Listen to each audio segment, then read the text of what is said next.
Good morning. Apparently I was live in the event and my page, but not on the Dixie Belle page. So I'm here now and I am on the Dixie Belle page. For those of you that were watching me on my page, it might be a little bit redundant, but I'm going to have to start all over. But anyway, my name is Shannon Stefanacci and I am with Pick and Boots Vintage down in sunny Southwest Florida. And today I'm going to be talking about Dixie Belle Patina, everything Patina, which happens to be my absolute favorite product in the whole Dixie Belle line. So let me start from the top again.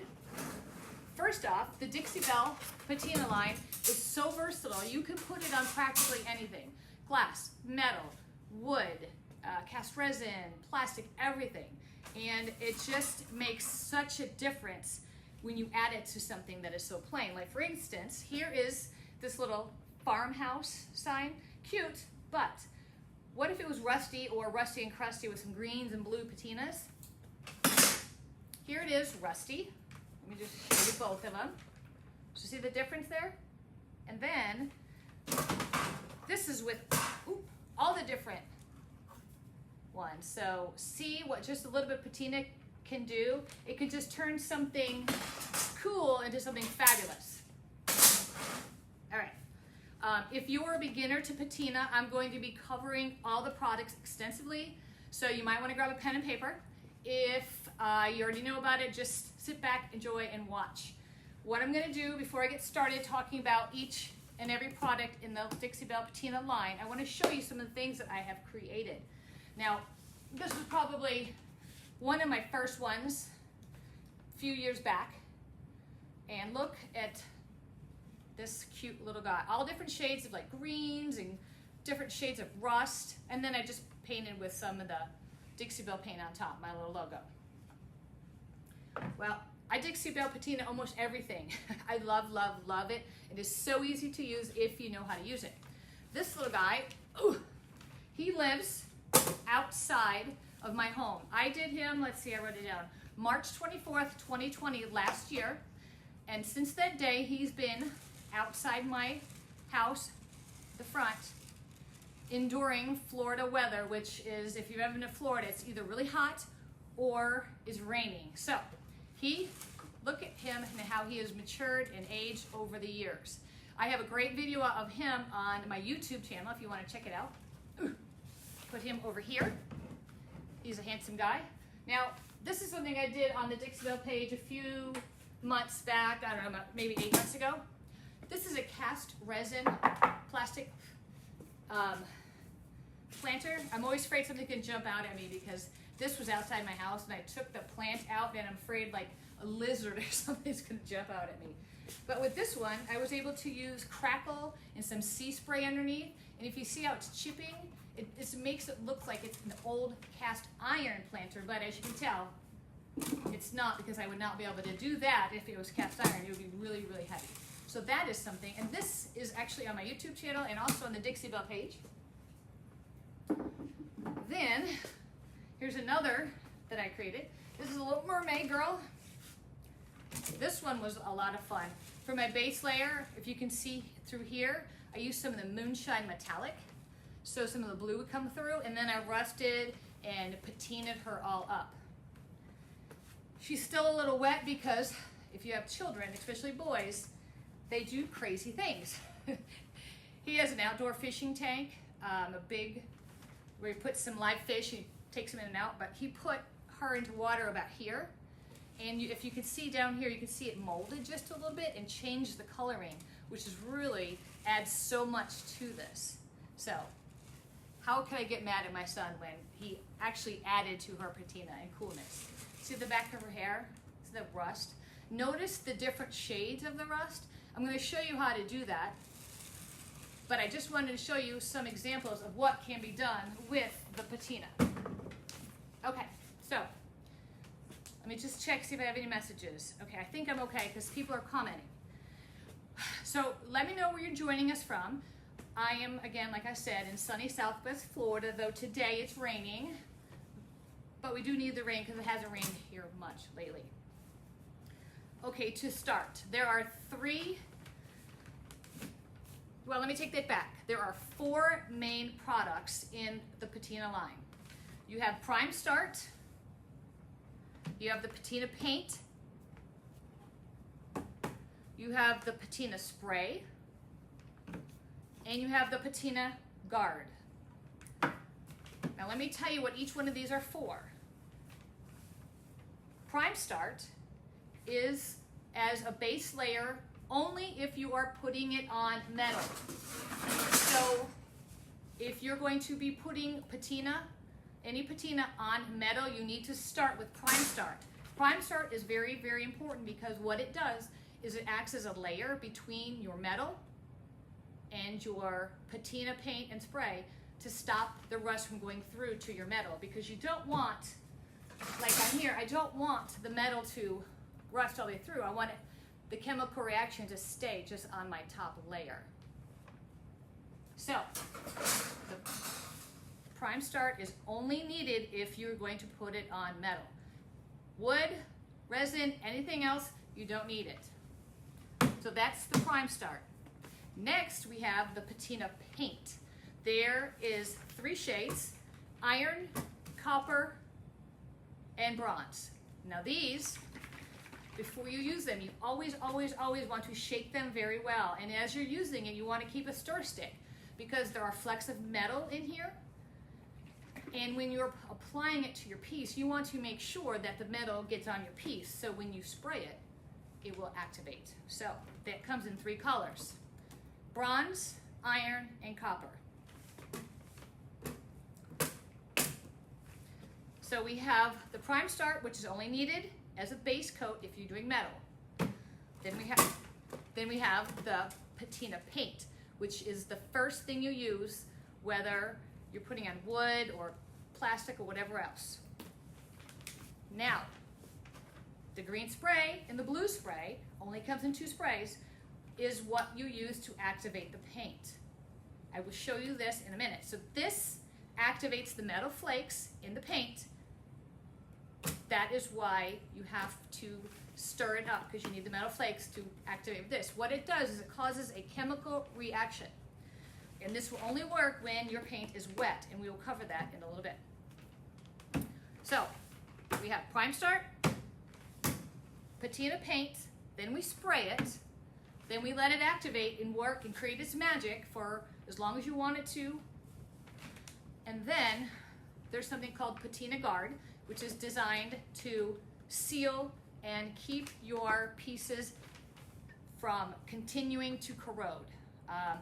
I did not use it on any of my pieces because I wanted them to continually keep on rusting. I like these colors. Sometimes these can change the look of your patina, so always test an area to make sure that is the look you want.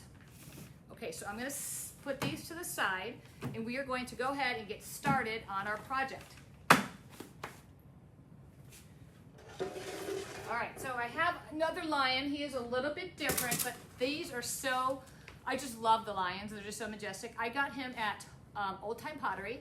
This one actually has a sensor and a light, so it charges during a solar panel thing that will charge it, and the light will light up. I had one on the mermaid until it got submerged into my son's fish tank. Anyway, now, this lion was white. I went ahead and gave it a whole coat of the iron paint because when you use the patina line, it is recommended that you use 2 coats. So I went ahead to save time so you can see more of the chemical reaction. I went ahead and put 1 coat of the iron patina paint on. I did not have to use the Prime Start because it's not metal, it's ceramic. Now, I'm going to be using all 3 of the patina paints to get deep colors. So what I do is I just keep old chip brushes and I keep them aside because I use them for this because they get all nasty. You'll see. So this is a great time to save your old brushes and use them for this. You definitely want 1 brush per color. Now, here at the shop, I have this little cheat sheet board that I made this for me and for my customers. I always have them take a picture so they can see what will happen. If I mix copper with the green spray, I'll get this look, bronze with the green spray, and so forth. I always recommend people take a picture of that when they come into the store. So this is my little cheat sheet of what I want it to look like.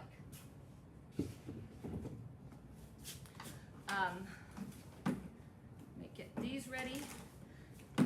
So I'm going to start with the rust, because rust is got to be my favorite color.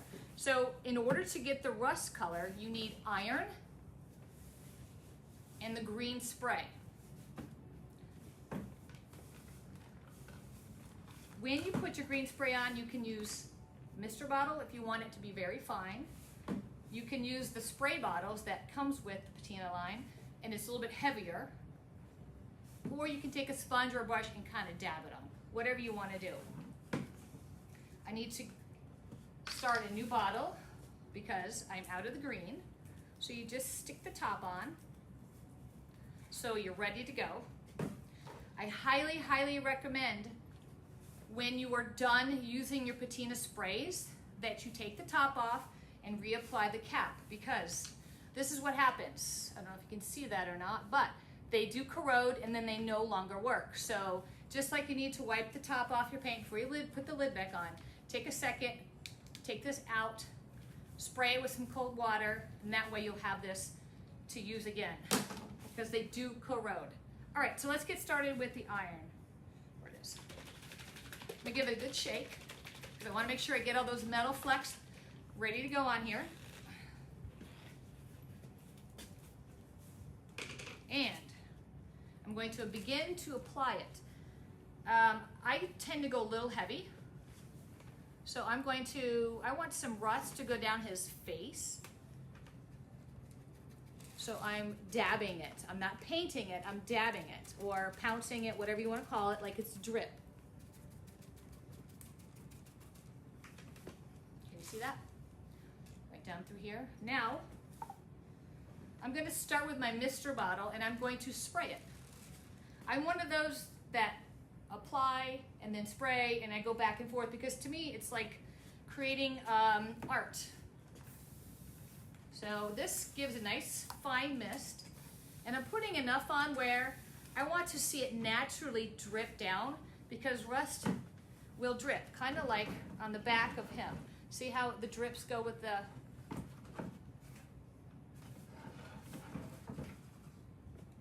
So as I'm working, we're going to start to see this change from this iron to a rust color. Now, I want to add some more rust to a few different places. I tend to keep old popsicle sticks handy just so I can stir up the metal flakes, because I don't want to have to put the top back on and reshake it. And this stuff is really messy, or at least it's really messy for me because I'm kind of a messy painter. All right, so I'm going to want some rust down here, a little bit on his back leg, and then on his hair. So then I'm going to take, this time I'm using the sprayer that comes with the Dixie Belle. Let me get it started because I just put a new lid on it. There we go. And you'll notice that this one comes off much heavier than when I missed it. So they will create different looks, so depending on how you want it to look. So there we go, we have, this is starting to turn. Can you see that? Very lightly, but it's happening. Okay, so next I want to get some green through his mane here. So to get the green, I'm going to use copper and green. So let me get the copper ready. And I'm going to use a different brush, just my old chip brushes that I saved, especially for patina. Ones that you're not going to use anymore. All right, let's take a look at him, and I want to add some right here. Not too much, just a little. And I said it was the copper and the green, so I want to go back and spray with my green.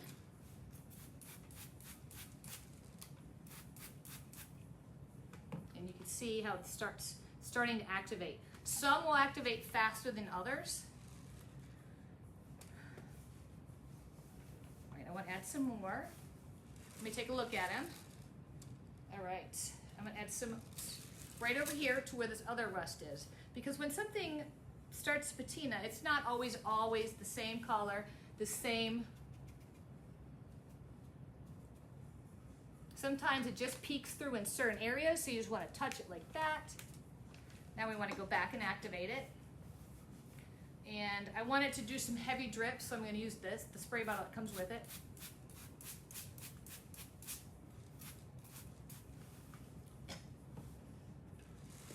So it's already starting to turn. Now, I want to get some blues now in here. And so the blues is really the copper in the blue spray. So let me go back to I want some more copper. Oops. I want to give him a little bit of blue on his eye. And then I want the blue to run down into the green, into the rust. So now, I put the patina paint on, and I'm spraying it with the blue. It's very important that you know, especially if you're a beginner, that you need to activate your paint when it's wet. So after you put a little bit on of the patina paint, you want to immediately put on the patina spray.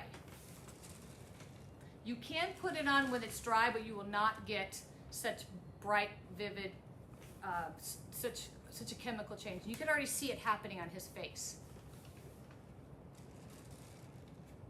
And you never know how they're going to turn out. I just look at him. He looks just so, I can't wait for this guy to be done. All right, so let's put some bronze in there. I need to stir this one because the lid was off and I wasn't able to shake it. Well, it's raining and thundering and lightning outside. I hope I don't lose power. If we do lose power, I will post pictures of this guy when he is all done. Okay, so now I have the bronze, and I'm going to use another brush. Now the bronze, according to my chart, will give lots of greens, different shades of greens with the blue or the green spray. So I'm going to put some down here. And then maybe a little here, a little up by his face. And I'm going to activate it with the blue. And it's okay if these colors touch or the sprays mix, because that's when you get the mixture and the patina that looks more original. Like it was created by Mother Nature rather than Dixie Belle. Now here you can see that it's turning green. Here we got some blues, some more rust. This deep rust is turning. Generally it takes 2 to 6 hours to get the look you're going for, and we won't be on that long, but you will see the majority of how it's starting to turn. I'm not even going to worry about the back on camera. I'm going to do it off camera. But so looking at him, I think I like this green shade, so I'm going to go back and add a little bit more of the green. So I want to use, which one was, I want to use the copper and the green spray. If you have any questions about what combinations make what color, drop it in the comments. I'll be happy to answer you. I'll even send you a picture of my board if you want. Okay, I gotta make sure I get the right brush. And I want to do just a little bit on his nose here. Just a little bit. And I'm going to put this a little bit over what have I already sprayed, because what this does is it creates layers. I'm going to go back and spray it with the green, but I'm going to use the mister here. I don't want it to be too heavy.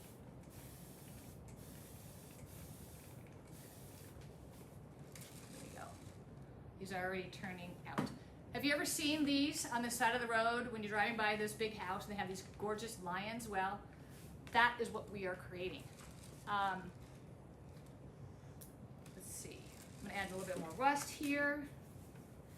Again, if you want to have a rust color, you need to put on the iron and then spray it with green. And if you layer iron on top of iron that has already been sprayed, it will create a deeper, darker color. It will create layers, which when it's all done and all chemically reacted, it comes out beautiful, as you can see on my lion over here.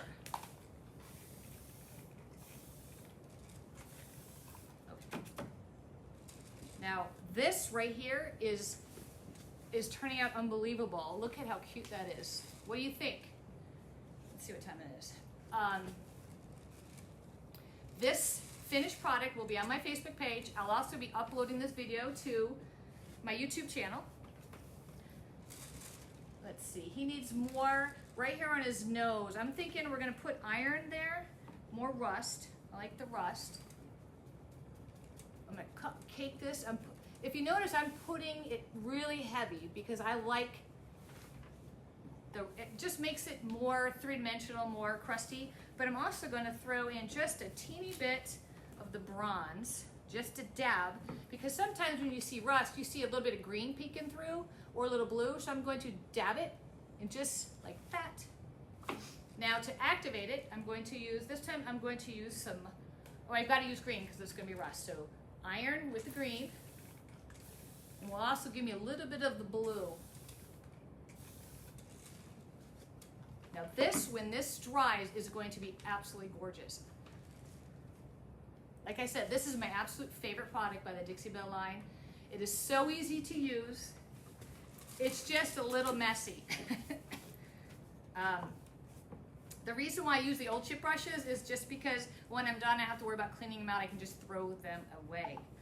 Real quick, I want to surmise what the Dixie Belle line is. It's constructed of 4 products. And let me set them back out here. Whew.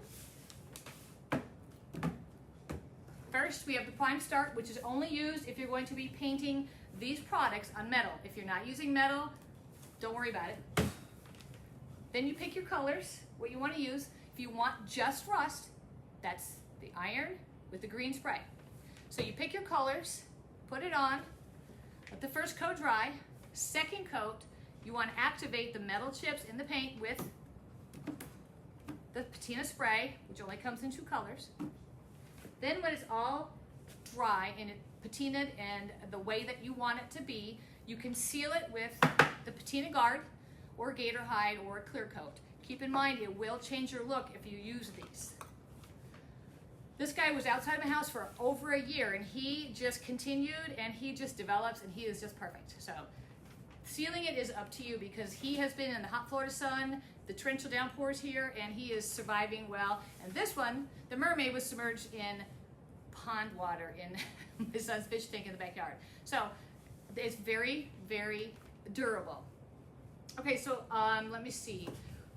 If you like my videos, follow me on YouTube. It's Pick and Boost Vintage. And for those of you that are local, Saturday, outside in our grass area, we're going to be having a vintage market. I'm cleaning out my back. I've got lots of stuff that I'm going to be clearing out, getting rid of, getting ready for my picking trip. So I can't wait for that. So it's Saturday, April 24th, 9 to 3. All right, guys. Thank you so much for joining me on the Dixie Belle page. And I'll probably be back in May. Have a fantastic day.